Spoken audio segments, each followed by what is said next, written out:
How's it going, guys? My name is Zach with the Movie Castle, and today we're going to be talking about The Nice House on the Lake from DC Black Label. It's kind of a pretty cool week for DC horror. The Conjuring tie-in comic The Lover came out this week as well, and I reviewed that yesterday. And we are getting two horror comics coming out the same week, so pretty cool for DC horror fans. Let's take a closer look at this cover, and we get this. I really do like this image. One of the things that really sold me on this book, her poking her head out, surrounded by all these skeletons in the lake, and then the light coming from the nice house on the lake, kind of looking down on them, being all ominous and stuff. DC Black Label, only $3.99. It's not magazine size, it's standard comic size. And this is book 1, and we get these 12 symbols up on the top here that each represent one of the characters, and right now our main characters is lit up, and presumably every month I believe one of these will probably light up, you know, move down the list or something. I don't know. But interesting there, and this is going to be 12 issues. Now, when you get a new horror book, you kind of wonder what's going on and if it will be good and stuff. And this is one of those series I was really curious about what it's going to be like and if it will be any good. And I figured a lot of other people were wondering about that, which is why I decided, hey, I should probably review it. So take a look at the credits at the top. We have James Tynion IV. You guys know him for making some Batman recently. Alvaro Martinez Bueno and Jody Belair made this story. And let's go ahead and take a little bit of a look inside. Now, I'm going to talk about the plot, but I'm not going to be doing any major spoilers. I just want to say my piece on a few plot points and make sure you have a basic understanding as to what this book's about. So setup, but not payoff. But that being said, in issue 1, a lot of it is set up, but I'll try to avoid talking about the final bits, you know. So we open up in the future. You see our main girl there. The world behind her seems to be on fire, and she has an eye patch on, a bandage on her nose, and, you know, we have to wonder, you know, how did she get to this battle-ready state? Well, we do a bit of a flashback, and we cut to when she met her friend. She said she was into bar culture, and this guy Walter was always kind of hanging out in the background, and she eventually started talking to him, and he asked, how do you think the world will end? And that's what they wind up talking about.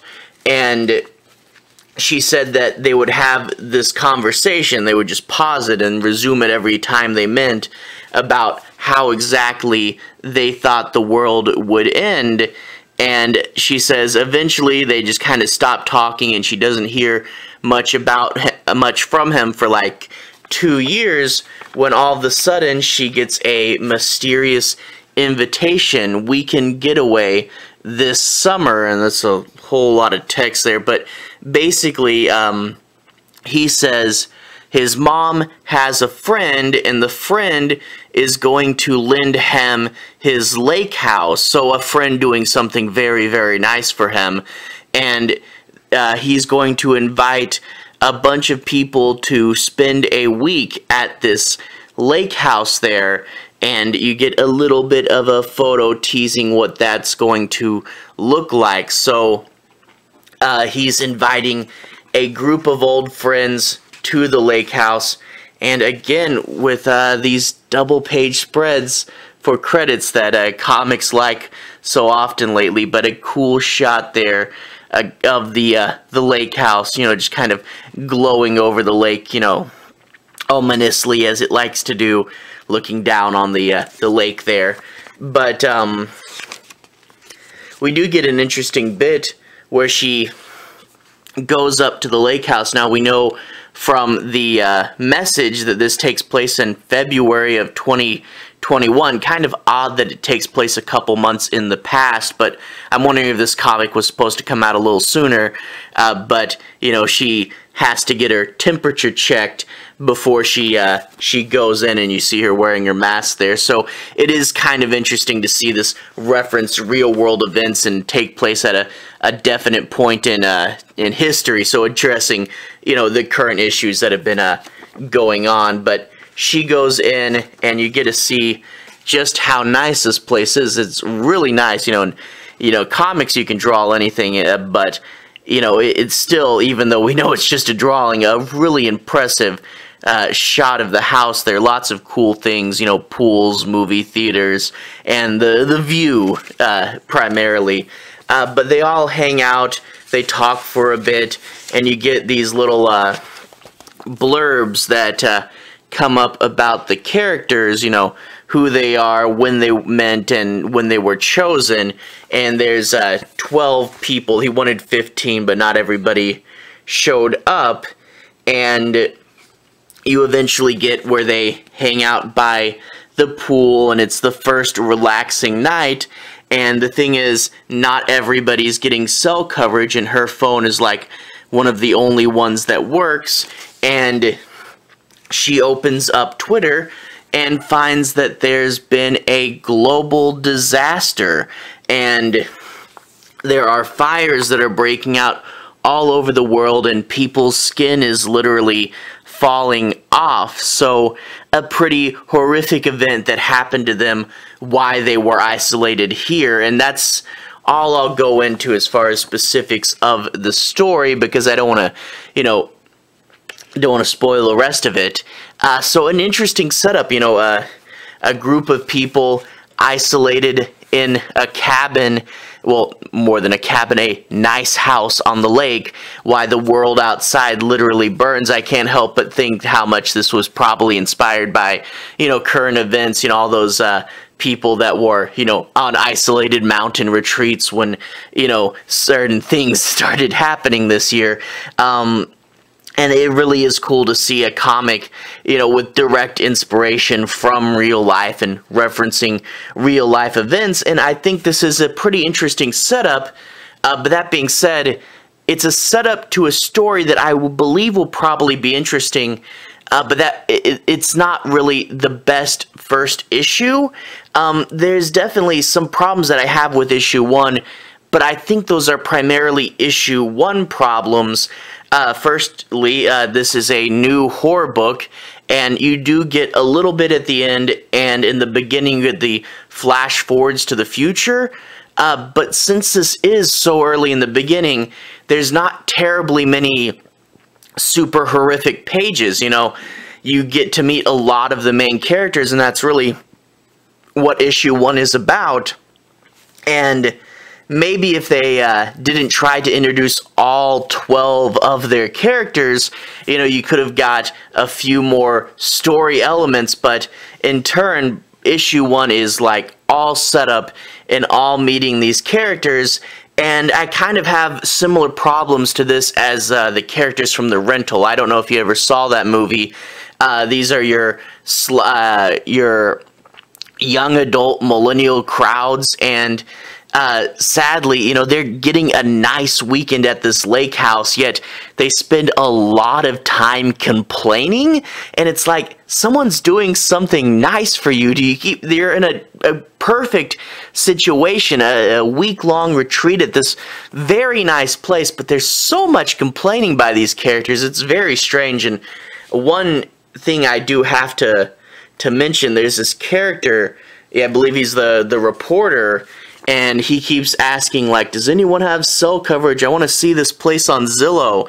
But he also says, I want to know what billionaire owns it, because if they're a bad person, I want to burn it down before we leave. And I'm like, gee, dude, you were invited by someone who didn't have to share their house with you, being nice to you, and you're admittedly probably a joke, but you're talking about burning it down before you leave. I'm like, can't someone's being nice to you, can't you be nice back? You don't have to go that far. But granted, yes, it was totally a joke.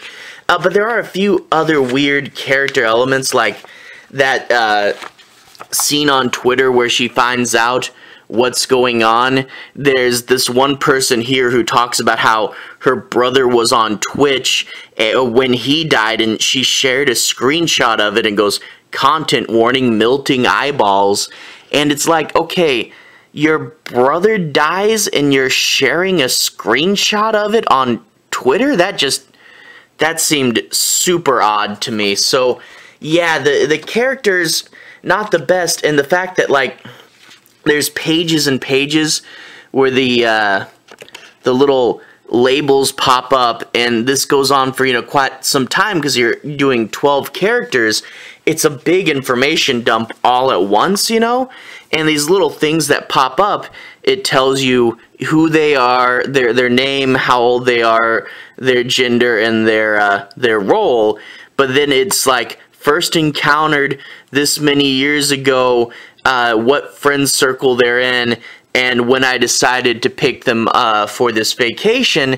And it's a bunch of information, but like, you don't really tell too much about a person from when Walter first met them, so you don't really get to know who they are as a person. This is just data here, so it's not like it really informs you too much as to who they are, and in turn you don't really get to meet these characters too much. I kind of wish they had just, focused on the main characters and let you meet the other ones later on. So overall, issue 1 is kind of a big information dump, and there's a few weird character moments.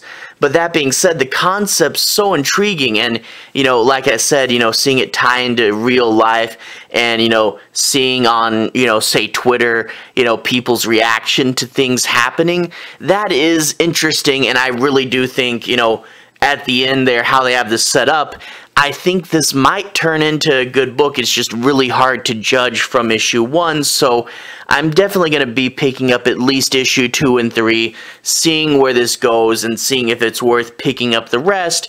But yeah, it's hard to tell from this first issue, because it's so much setup and information there. And it's also worth noting, like I said, with this message, there's actually 2 pages that are just full-page messages, which is really weird for a comic to have so many pages that are just these blocks of text, The Twitter one I kind of got, because you're trying to see, through people's perspectives and stuff. But yeah, there's 2 pages of these messages where the whole pages are blocks of text, and then 2 pages of blocks of text from Twitter. So I'm not really the biggest fan of comics that have just huge pages that are blocks of text, because it's supposed to be visual storytelling. But anyway, I'm curious to see where this goes. An interesting enough setup, but like I said, hard to really say the tone, and this wasn't the most, like, there's not too much horror in the beginning, so I don't know. There's so much setup here, it's hard to really say if the story will actually be good, and I feel like issue 2 will be the first issue where we really dive into things. And I'm curious if you guys want to see me cover more of this book, if you want to see me cover this month by month as it comes out, let me know. I'll do it if I want to, or if I see enough people asking for it, I'll try to. Otherwise, I might cover this once they're all out. I don't know if I'll do month by month on this one. But anyway, to everyone who's watched so far, thank you for watching. To everyone who's liked and subscribed, thank you. You're really helping the channel out. I'll put a relevant playlist on the bottom. If you guys want to see more, you can click there and see more. Anyway, have a good day. I'll see you guys again very, very soon. Relevant playlist on the bottom. Have a good day now.